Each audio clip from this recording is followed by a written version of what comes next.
Installing an intrusion switch.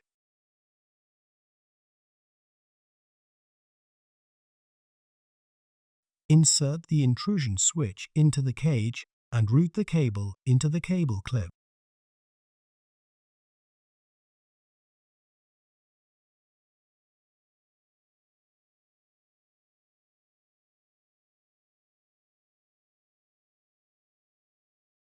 Connect the intrusion switch cable to the system board.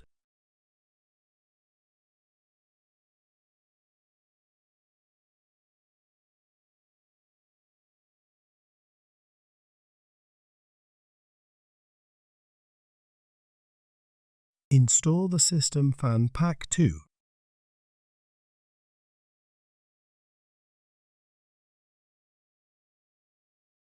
Install the top cover.